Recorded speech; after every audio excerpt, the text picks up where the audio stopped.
പ്രിയപ്പെട്ടവരെ, അമേരിക്കൻ സെക്രട്ടറിയുടെ ഇന്നുള്ള അൽ ജസീറക്ക് നൽകിയ ഒരു പ്രസ്താവന കേട്ട് അക്ഷരാർത്ഥത്തിൽ ഞാൻ ഞെട്ടിപ്പോയിട്ടുണ്ട്. അമേരിക്ക ലോക പോലീസാണ് എന്ന് അവകാശപ്പെടുമ്പോഴും ഇറാൻ വികസിപ്പിച്ചെടുക്കുന്ന ചെറിയ ആയുധങ്ങളെപ്പോലും ഇത്രമാത്രം എന്തിനാണ് അവർ ഭയക്കുന്നത്? ലോകത്തെ എല്ലാ ടെക്നോളജികളുമുണ്ട്, ലോകത്ത് ആർക്കുമില്ലാത്ത ആയുധങ്ങളുണ്ട് എന്നൊക്കെ അവകാശപ്പെടുന്ന അമേരിക്ക ഇപ്പോൾ ഇറാന്റെ ആക്രമണങ്ങൾക്ക് മുന്നിൽ മുട്ടുമടക്കുന്ന സാഹചര്യമാണ് നമുക്ക് കാണാൻ സാധിക്കുന്നത്. ഈ പ്രസ്താവന യഥാർത്ഥത്തിൽ പരാജയത്തിന്റെ അങ്ങേയറ്റമാണ് എന്ന് നമുക്കറിയാം. നോക്കൂ നിങ്ങൾ, Iran must stop producing all the drones and missiles we have seen recent. നമ്മളിപ്പോൾ ഇറാനിൽ നിന്ന് കണ്ടുകൊണ്ടിരിക്കുന്ന ഡ്രോൺ അതുപോലെ മിസൈൽ, ഇതിന്റെ എല്ലാം നിർമ്മാണം ഇറാൻ നിർത്തണമെന്നാണ് സെക്രട്ടറി പറഞ്ഞിരിക്കുന്നത്. അതായത് അമേരിക്കക്ക് തടുക്കാൻ കഴിയാത്ത ഒന്നും നിങ്ങൾ ഉണ്ടാക്കാൻ പാടില്ല എന്നാണ് ഈ പറഞ്ഞതിന്റെ ചുരുക്കം. ഞങ്ങളെ സംബന്ധിച്ചിടത്തോളം നിങ്ങളുടെ ഡ്രോണും നിങ്ങളുടെ മിസൈലും തടുക്കാൻ കഴിയുന്നില്ല, ഞങ്ങളുടെ പ്രതിരോധ സംവിധാനങ്ങളെല്ലാം നോക്കുകുത്തിയാകുന്നു, അതുകൊണ്ട് ഞങ്ങൾക്കൊന്നേ പറയാനുള്ളൂ, നിങ്ങൾ അത് ഉണ്ടാക്കരുത് എന്ന്. എന്നാൽ ലോകത്തിന് പറയാനുള്ള ഒരു പൊതു തത്വമുണ്ട്.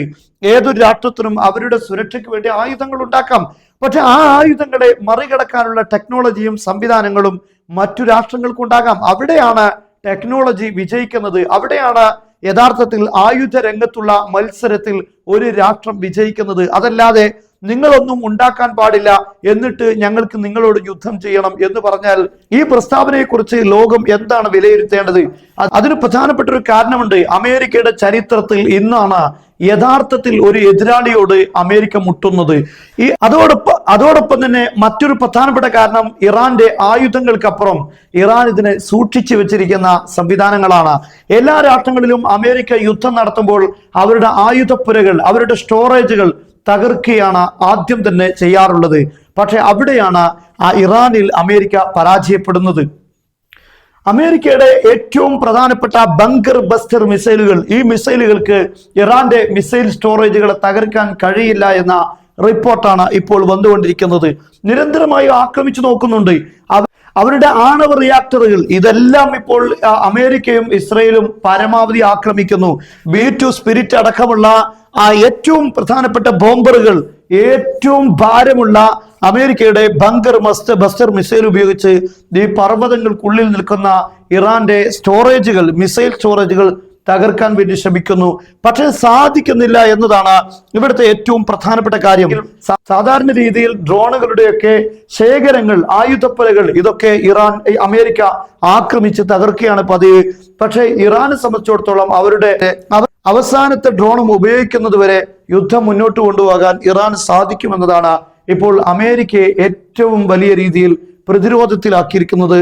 ഇത് തന്നെയാണ് ഇപ്പോൾ അവർ ആണവായുധം ഉണ്ടാക്കാൻ പാടില്ല, അവർ മിസൈൽ ഉണ്ടാക്കാൻ പാടില്ല, അവർ ഡ്രോണും ഇപ്പോൾ ഉണ്ടാക്കാൻ പാടില്ല, ഇതുവരെ ആണവായുധം നിർമ്മിക്കാൻ പാടില്ല, അതിനെക്കുറിച്ചായിരുന്നു ആശങ്കയുണ്ടായിരുന്നത്. 12 ദിവസം കഴിഞ്ഞ ജൂൺ മാസത്തിൽ യുദ്ധം ചെയ്തപ്പോഴാണ് ഇറാൻ മിസൈലും ഉണ്ടാക്കാൻ പാടില്ല എന്ന് പറഞ്ഞത്. എന്നാൽ ഇപ്പോൾ യുദ്ധം 2ാമത്തെ മാസത്തിലേക്ക് കടക്കുമ്പോഴാണ് അവർ ഡ്രോണും ഉണ്ടാക്കാൻ പാടില്ല എന്ന് പറഞ്ഞിരിക്കുന്നത്. അവസാനം പേർക്ക് തോക്കും അതുപോലെ തന്നെ ഷെല്ലുകൾ, മോർട്ടാറുകൾ, ഇതൊന്നും ഉപയോഗിക്കാൻ പാടില്ല എന്ന അവസ്ഥയിലേക്ക് അമേരിക്ക എത്തും. എന്തായിരുന്നാലും യഥാർത്ഥത്തിൽ അമേരിക്കയുടെ ചരിത്രത്തിൽ ഇപ്പോഴാണ് ഒരു എതിരാളിയെ ശരിക്കും ലഭിച്ചിരിക്കുന്നത്. അവിടെയാണ് അമേരിക്ക ഇപ്പോൾ വിയർത്തുകൊണ്ടിരിക്കുന്നത്.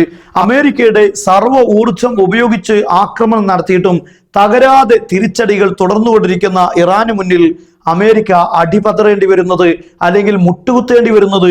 പക്ഷെ അഭിമാനം അമേരിക്കയെ മുട്ടുകുത്താൻ അനുവദിക്കുന്നില്ല. അവിടെയാണ് ഇത്തരത്തിലുള്ള നിരാശയിൽ നിന്ന് ഉത്ഭവിക്കുന്ന പ്രസ്താവനകളെല്ലാം പുറത്തു വന്നുകൊണ്ടിരിക്കുന്നത്.